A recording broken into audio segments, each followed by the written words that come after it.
नमस्कार, मैं हूं आपके साथ मीनाक्षी रजत और आप देख रहे हैं सबका हिसाब होगा। आज बात हॉर्मुज की होगी, जहां हॉर्मुज में हाहाकार मचा हुआ है और आर पार की जंग छिड़ गई है। मिडिल ईस्ट में बारूद की गंध अचानक और गहरी होती जा रही है। दुनिया के सबसे महत्वपूर्ण समुद्री तेल मार्ग स्ट्रेट ऑफ हॉर्मुज में एक तेल टैंकर समुद्री बारूद सुरंग से टकराने के बाद जोरदार धमाके के साथ जल उठा। इस एक विस्फोट ने पूरी दुनिया की सांसें अटका दी है। ये जो तस्वीरें आप देख रहे हैं, ईरान की ओर से दावे किए जा रहे हैं, तो वहीं अमेरिकी सेना और पेंटागन अलर्ट पर है। सवाल यह है कि क्या मिडिल ईस्ट अब ऑल आउट वॉर की तरफ बढ़ चुका है?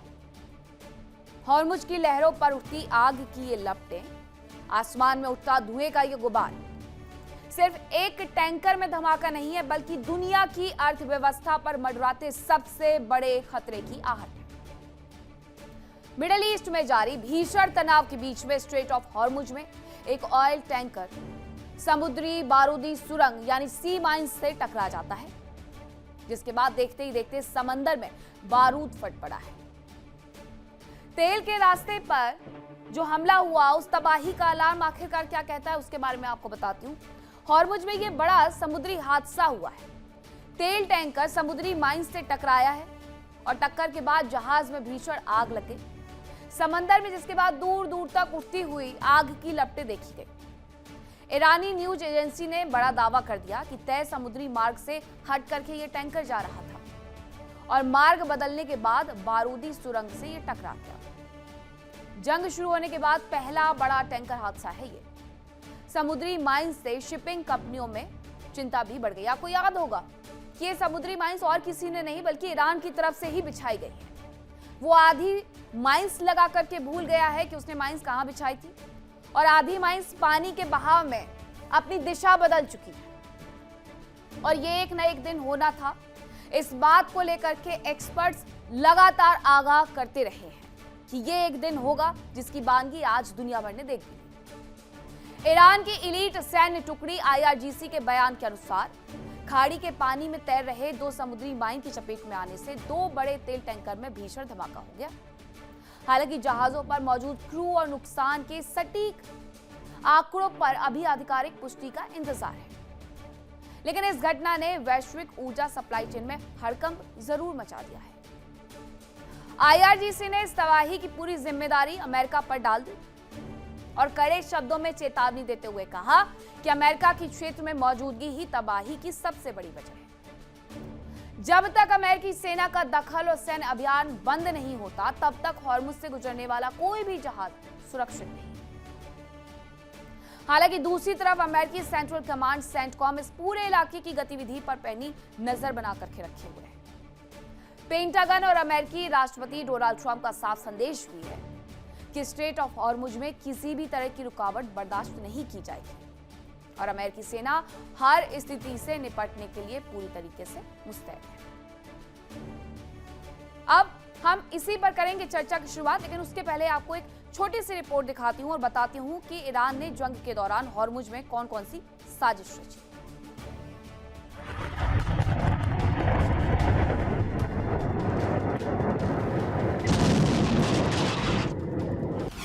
हॉर्मुज में ब्लास्ट, मिडिल ईस्ट में बढ़ेगी तकरार।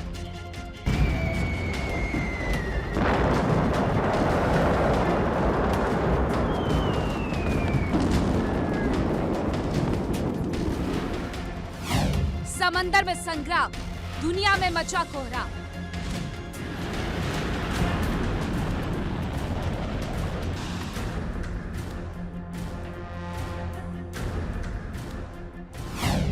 हॉर्मुज में धमाका, महायुद्ध का नया इशारा।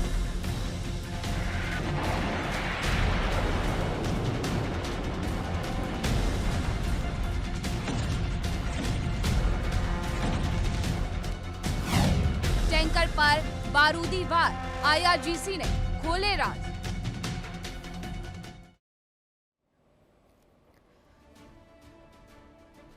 अब इसी पर चर्चा की शुरुआत करूं, उसके पहले बड़ा सवाल यह है कि क्या हॉर्मुज का ब्लास्ट दुनिया में तेल संकट की आहट को लेकर के आया है। कौन कौन से मेहमान मेरे साथ जुड़े हैं आपका परिचय करवाती हूँ। मेरे साथ जुड़े विंग कमांडर आलोक सहाय, डिफेंस एक्सपर्ट हैं।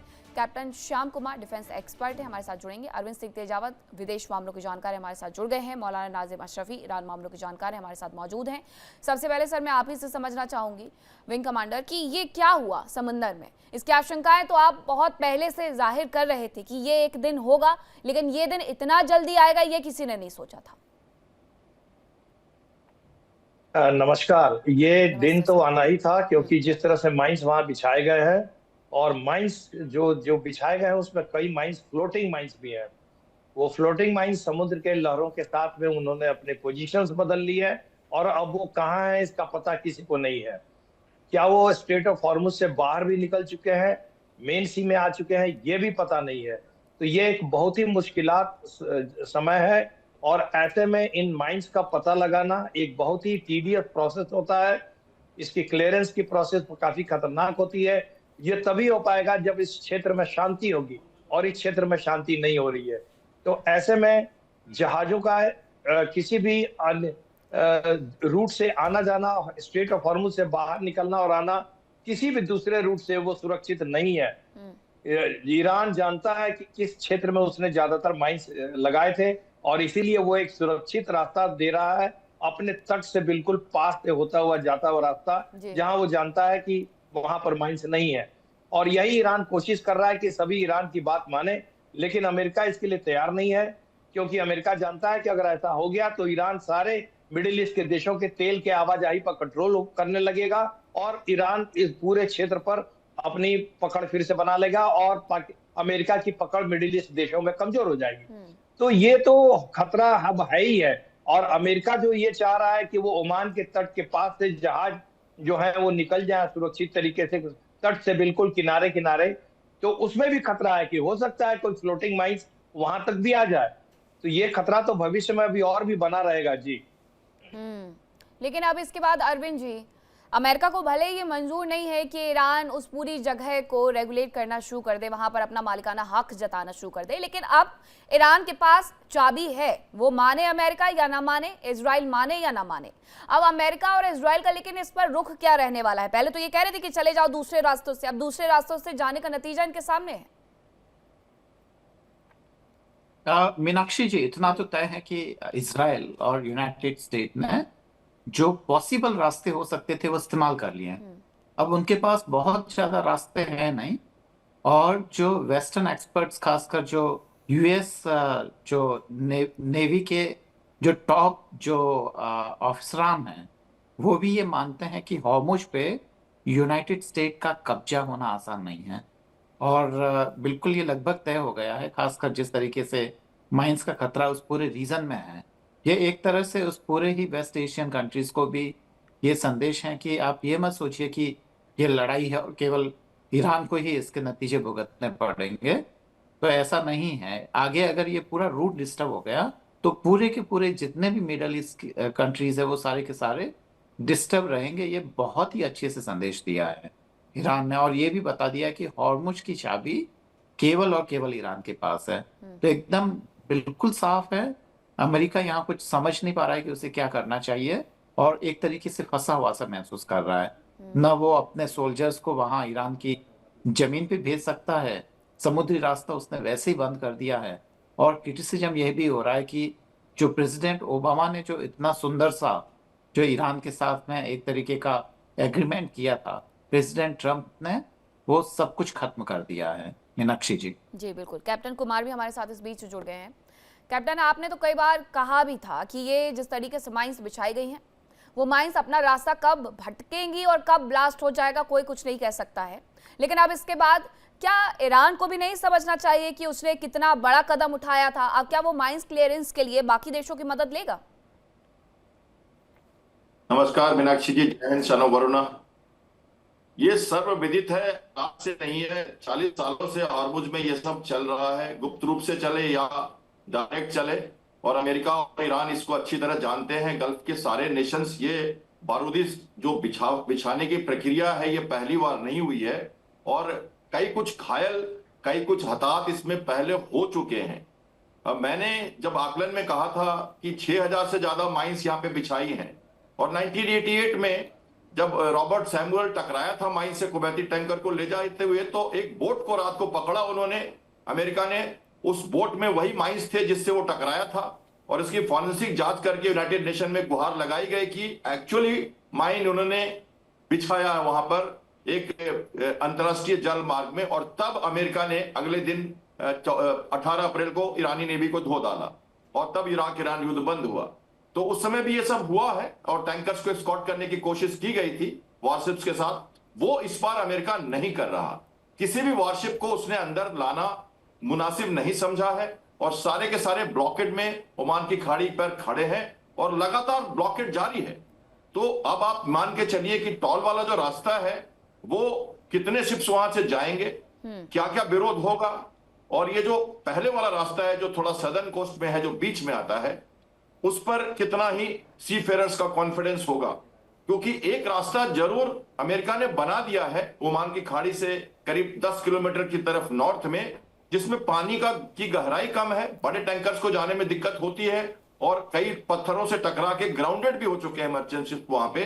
फिर भी 140 से ज्यादा शिप्स को करीब करीब, ट्रैकर्स की बात माने तो एआईएस ऑफ करके, डार्कन करके, अमेरिकन नेवी की नेविगेशनल सपोर्ट के साथ उनको बाहर इसी रास्ते से। ये तो सिर्फ झांकी है, अगर इन्होंने ईरान की बात नहीं मानी तो ऐसे बहुत सारे शिप्स बाकी हैं जिनमें ये आग उठते हुए नजर आएगी। मौलाना नाजिम अशरफी जी, ईरान को भी तो कोई ना कोई तैयारी करनी होगी कि आखिरकार इन लोगों को कैसे बचाया जाए। ठीक है, एक सेफ रास्ता दिया गया था, लेकिन उस सेफ रास्ते से हट करके अमेरिका और बाकी जो देश अपना तेल नहीं खास तौर पर बेच पा रहे हैं, वो देश चाहते हैं कि किसी तरीके से वहां से शिप्स निकले, उन्हें आर्थिक तौर पर नुकसान ना उठाना पड़े। वो क्या करें अब?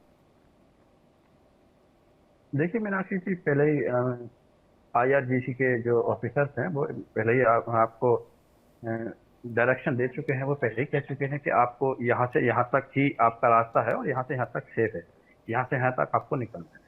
यहाँ बात खाली हम ईरान तो है ही, लेकिन उसमें जो फर्स्ट ऑफ ऑल फर्स्ट है ना, वो IRGC है। तो मेरे ख्याल से वो उनकी ऑफिसर्स की बात को शायद US जो सुना अनसुना कर रहा है, वो समझ रहा है कि असल में वो तो समझ रहा है शायद कि ईरान हमसे ज्यादा पावरफुल है इस मामले में। और लेकिन जो और है ना छोटे भैया, जो इधर उधर के जो पिने मारने वाले लोग हैं, कह रहे हैं आप तो अमेरिका हैं, आप तो US हैं, आप तो पावरफुल हैं, आप क्यों ईरान की बातें मार रहे हैं, आप कैसे दब सकते हैं आप। तो ये उसको चढ़ाने उकसाने की भी एक दिक्कत है। जैसे आप सपोज दैट इजराइल उसको लगातार पिन मार रहा है शुरू से। इजराइल ने ईरान को और अमेरिका को खुदाया इस जंग में। वो हुती, हमास और हिजबुल्ला और ये गजा, फिलिस्तीन, ये सब लड़ाई थी, छोटी मोटी बातें हो रही थी, वो मैटर सॉर्ट आउट हो सकता था। लेकिन वो उसने इतने अटैक्स किए इजराइल ने कि वो ईरान को उसमें कूदना पड़ा। और जब ईरान ने हवाई कर दिया इजराइल को अपनी मिसाइल्स के जरिए, अपने ड्रोन्स के जरिए, तो उसने कहा अमेरिका से, देखिए अब इसमें मैं तो आप ही का तो चेला हूँ, उसमें आप मेरे गुरु हैं, तो गुरु की तो और ज्यादा बात खराब है अगर शिष्य कहीं हार जाएगा तो। डोनाल्ड ट्रंप ठहरा बेवकूफ इंसान, एक सन की इंसान, वो उसकी बातों में उसके चढ़ावे में आ गया। यहाँ अगर मैं बात करूँ जो बाइडन की, यहाँ बात करूँ मैं बराक ओबामा की, तो शायद उनको भी उसने उकसाने की कोशिश की थी, पर वो लोग उसके उकसावे में नहीं आए थे। वो लगातार प्रोवोक करा यूएस को, लगातार प्रोवोक करा इजराइल, कंटिन्यू प्रोवोक। लेकिन ये आदमी है, ये पागल आदमी है, ये आ गया उसकी बातों में।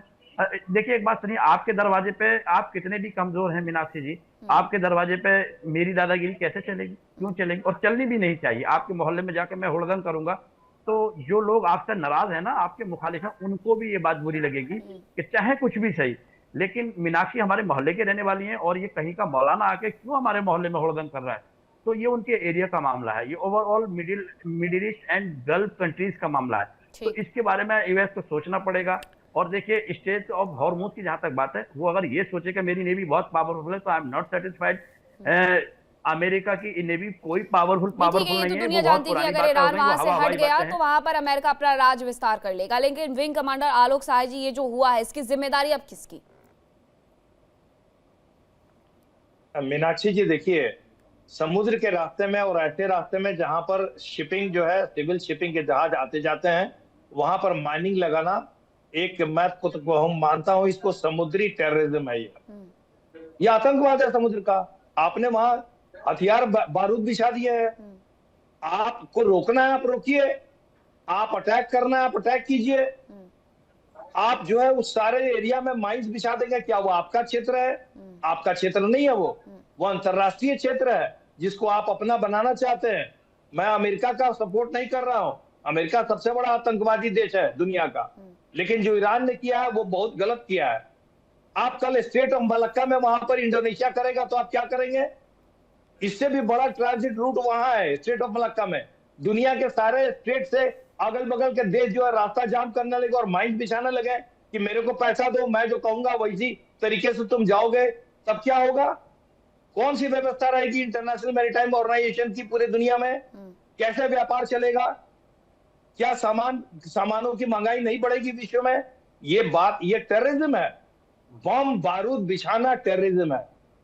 इस बात को आपको मानना पड़ेगा। आप चाहे, और जिस तरह की माइंस बिछाई गई हैं, मैं आपको बता दूं, ये मैहम 1 होता है, मैहम 2 और 3 है, और एक मैहम 7 है जो आपके स्क्रीन पर दिखाया भी जा रहा है। हाँ, मैहम 7 जो है, जी हाँ, मैहम 7 जो है ये एक इटालियन केसिंग के डिजाइन में होता है। ये बिल्कुल नीचे होता है और ये एकॉस्टिक और एयर प्रेशर, जो वहां वाटर प्रेशर होता है ना जहाजों के गुजरने के समय, ये इतना सेंसिटिव होता है कि उस प्रेशर को सेंस करके वो वहां से फटता है। सोचिए कितनी खतरनाक चीज है।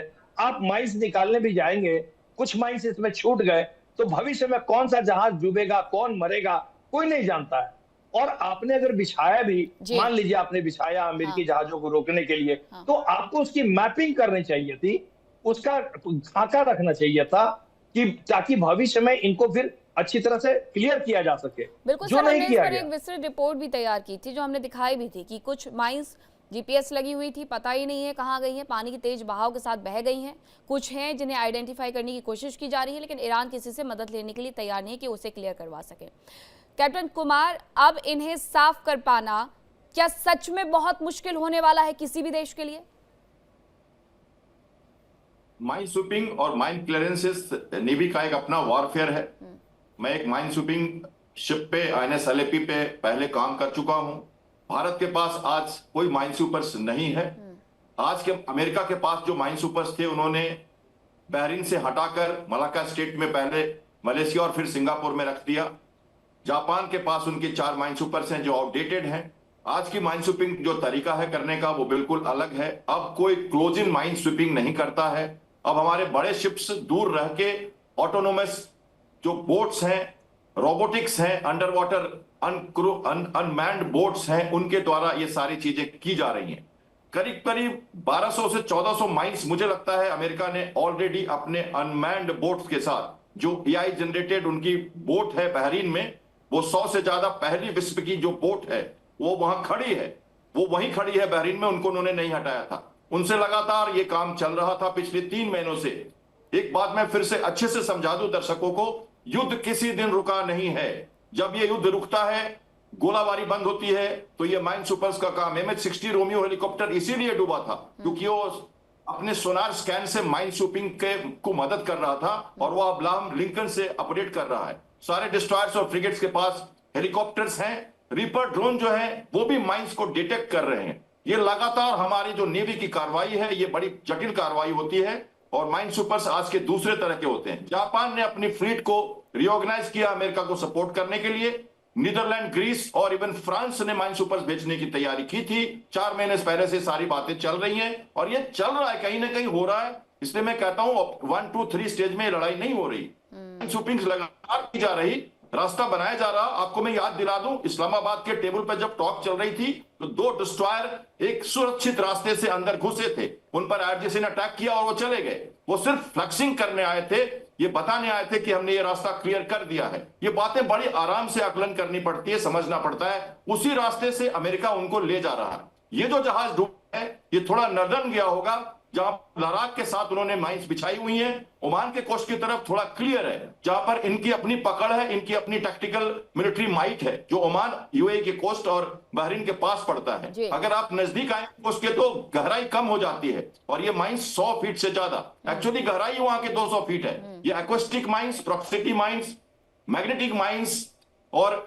डिटेक्टिंग माइंस, कई तरह के माइंस हैं। इनको सबको हमें समझना होता है और ये कार्रवाई जटिल कार्रवाई है। एडमिरल ब्रैड कूपर के नेतृत्व में ये लड़ाई इसीलिए लड़ी जा रही है क्योंकि ये नेवल वॉरफेयर का हिस्सा है फाइनली यही सब हमें देखना पड़ेगा, समझना पड़ेगा, और बिना वहां गए समझे और इन जगहों को अच्छी तरह से जानते हुए, माइंड सुपर्स को समझते हुए ये सब आकलन करना थोड़ा जटिल हो जाता है और दर्शकों को समझाना जटिल हो जाता है। नहीं लेकिन सर, एक सुरक्षित रास्ता आप है, जिस तरीके से उससे वो समझाते हैं कर उसके बाद सकते मुझे हैं। लगता है हमारे दर्शक बिल्कुल समझ जाते होंगे। आप बहुत कम समय में बहुत ज्यादा चीजें समझा भी देते हैं अरविंद जी, लेकिन अब बाकी मिडिल ईस्ट की कंट्री को कहीं ना कहीं डर जरूर सता गया है कि अगर ईरान के साथ मिलकर के हॉर्मुज में हमने अपने जहाजों को, अपने द्वारा भेजे जा रहे जो फ्यूल है टैंकर्स को, अगर सही तरीके से नहीं भेजा तो ये हर दिन की घटनाक्रम होंगे। अब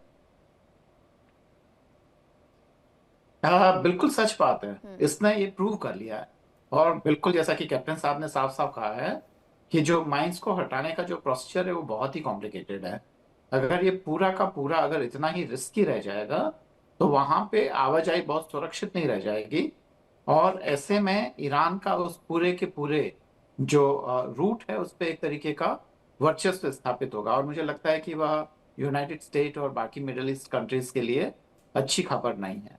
दूसरी बात यह है कि लगातार जो ईरान बॉम्बार्डमेंट कर रहा है उसकी वजह से भी दरअसल यह साफ हो गया है कि अगर आप यूनाइटेड स्टेट के साथ हैं तो उसका नुकसान, उसका खामियाजा आपको भुगतना होगा। और यही है कि सऊदी अरेबिया जैसे ताकतवर देश पे वो अल्टरनेट्स ढूंढ रहे हैं, वो कभी पाकिस्तान की तरफ काफी उम्मीद की नजरों से देख रहे हैं, भारत से भी वो उम्मीद चाहते हैं, पर यह सब कुछ संभव नहीं है क्योंकि जब तक यूनाइटेड स्टेट और वहाँ की कंपनियां वहाँ लूट मचाती रहेगी तब तक मुझे लगता है कि ये जो इंटरनल कॉन्फ्लिक्ट्स हैं, क्योंकि ये बेसिकली जब भी भविष्य में इतिहास लिखा जाएगा तो ये साफ साफ बिना किसी कंफ्यूजन के लिखा जाएगा कि जो खासकर जो उपनिवेशवादी जो लालच था उसकी वजह से ये जो यूएस फोर्सेस यहाँ पर आई थी उसको मुंह की खानी पड़ी और जाना पड़ा। और साथ में यह भी देखा जाएगा कि जो इस्लामिक स्टाइल का जो प्रजातंत्र है उसने किस तरीके से काम किया, जो कि एक तरीके से जो कॉलोनियल फोर्सेस हैं उसके खिलाफ वह लड़ा था। और खासकर जो राजशाही वाली जितनी भी सत्ताएं हैं जो ज्यादातर मिडिल ईस्ट कंट्रीज में हैं, उन्होंने किस तरीके से यूनाइटेड स्टेट का साथ दिया था। तो ये लगभग क्लियर है और ये लंबी लड़ाई चलने वाली है, ये कोई 1 या 2 डिकेड्स में खत्म नहीं होगी। मुझे लगता है कि इसका अंत हम जब तक देखेंगे, हम जब तक बूढ़े होंगे तब तक मुझे लगता है कि ये लड़ाई चलती रहेगी, इसी तरीके से मीनाक्षी चलती जी। रहेगी। यानी कि आगे आने वाला रशिया और यूक्रेन, ये दोनों देश, तीनों देश बनने वाले हैं। मौलाना नाज़िम अशरफी जी, आप कुछ कह भी रहे थे, उस बात को भी रखिएगा। लेकिन ईरान की तरफ से क्या कुछ और खास तैयारियां की जाएंगी जिस तरीके से ये युद्ध आगे बढ़ते जा रहा है? नहीं मीनाक्षी जी, ईरान का कुछ नहीं। ईरान तो देखिए, मैं आपको एक बात बता दूं, पहले मैं यहाँ से शुरू करता हूँ। अगर किसी का जंगल में घर है, उसके घर के वो क्या होता है, चारों दीवार के चारों तरफ तार लगवाता है और उस पर करंट भी छोड़ते हैं रात को। उन्हें मालूम है ये खतरनाक है, ये डेंजरस है, लेकिन वो करते हैं अपनी सुरक्षा के लिए। मैं समझता हूँ, चलो मैं ये बात मान लेता हूँ, माइंस जो बिछाना है वो एक अच्छी बात नहीं है। और जहां तक ये समुद्री टेररिज्म की बात थी ना, तो मैं उसे सिरे से खारिज कर रहा हूँ। उसकी वजह अपने घर को रखाने के लिए आदमी कहीं ना कहीं कुछ ना कुछ तो करेगा। ईरान की बात तो यह है, मैं ये कह रहा हूँ, ये अमेरिका इतनी दूर आके 7 समंदर पार से, इस अमेरिका का यहाँ मतलब है क्या? ये यहाँ पर है क्यों? ये होता कौन है? ये क्यों है यहाँ पर? ये क्या है? इसका क्या मतलब है? इसका मतलब फालतू की कमाई या दौलत इकट्ठा कर लेना, तेल पर कब्जा करना, स्टेट ऑफ हॉर्मुज। अब जैसे मलक्का की बात हो रही थी, मैं जानता हूँ मलक्का से 29% वहां से सप्लाई होती है, और स्टेट ऑफ हॉर्मुज से जो 20%, यानी ओवरऑल 49%, 50% आप मान लीजिए, 50% सप्लाई दोनों स्टेट से होती है। तो ये ईरान भी जानता है, ईरान को मालूम है मैं ज्यादा नुकसान में हूं, मैं ज्यादा घाटे में हूं, और आगे भी मुझे ज्यादा घाटा होने वाला है। लेकिन भी ईरान करे तो क्या करे? वो इतनी दूर से आके, जिसका कोई मतलब नहीं है, उसका यहाँ इंटरफेयर है ही क्यों? वो है कौन? वो कौन है? वो करता क्या है यहाँ पर आके? उसका क्या मतलब है? तो यही चीज है, कहीं ना कहीं मरता क्या ना करता, कब तक आदमी सहेगा? सब लोगों को तो उसने सता के रखा हुआ है, तो वो तो टेररिज्म नहीं कर रहा। अगर कोई अपनी हिफाजत कर रहा है तो वो टेररिज्म। तो ये देखिए कितनी गलत बात है। ठीक है, लेकिन ये अपने अपना तरीका हो सकता है विंग कमांडर आलोक सहाय जी, लेकिन अगर आपको पता है कि आपके रास्ते से ही तमाम देशों को गुजर करके जाना है तो वहां करंट फैलाना तो अच्छी बात नहीं होगी।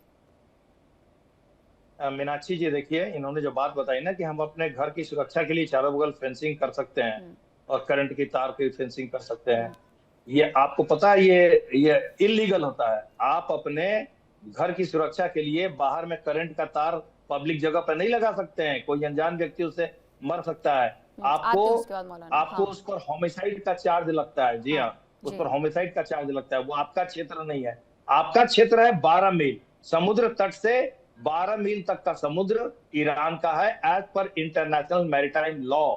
आप अगर इंटरनेशनल लॉ मानते हैं तो आपका हक सिर्फ इतने ही पे है। आपका हक ओमान के पास से जाके जहाज कोई गुजर रहा है उस पर आक्रमण करने का नहीं है।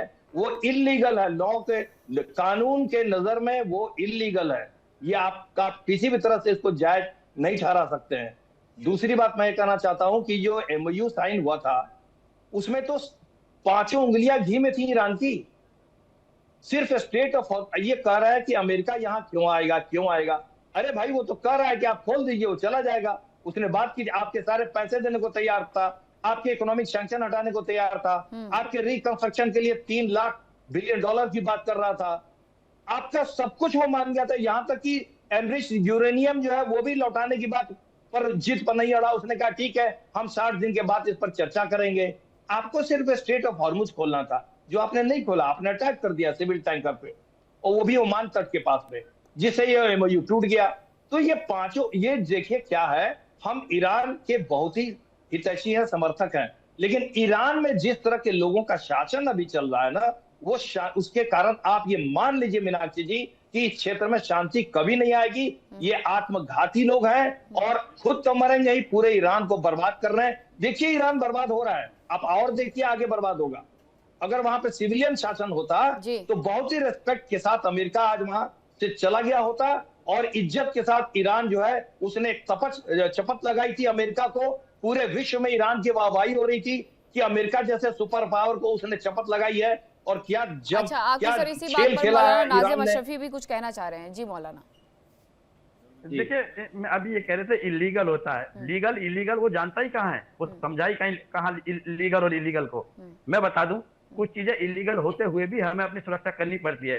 सपोज दैट अगर कोई प्राइवेट वेपन है तो हम उसे वो इलीगल है, लेकिन फिर भी कहीं ना कहीं कॉन्स्टिट्यूशन ऑफ इंडिया के वो खिलाफ है, मगर कहीं ना कहीं फिर भी हम रख लेते हैं कि हमारी जान को खतरा, हमारी जान चली जाएगी तो लीगल और इलीगल क्या करेगा, तो कोई वापस थोड़ी लाएगा। रही माइंस की बात, मैंने कहा कि वो गलत है, मैंने कहा कि उनको ऐसा नहीं करना चाहिए। और दूसरी बात, ईरान ने कभी ना ही स्टेट ऑफ हॉर्मुज बंद किया था, ना उसने कभी जंग की थी। जंग शुरू की अमेरिका ने, जंग शुरू की इजराइल ने।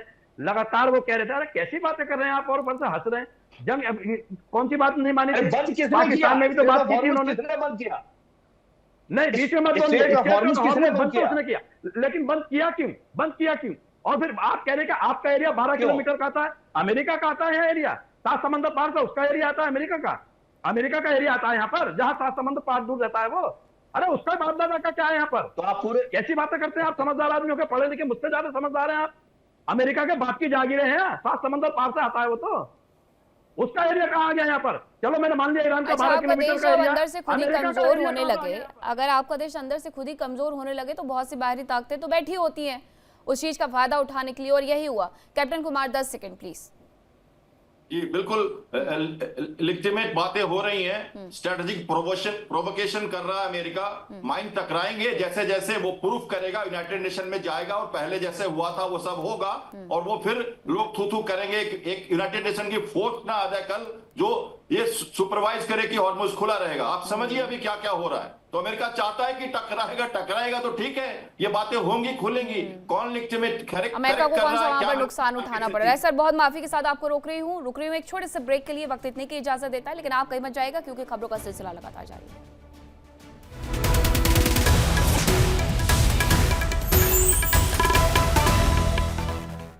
देखिए इंडिया डेली 24/7 अब आपकी स्मार्ट टीवी पर।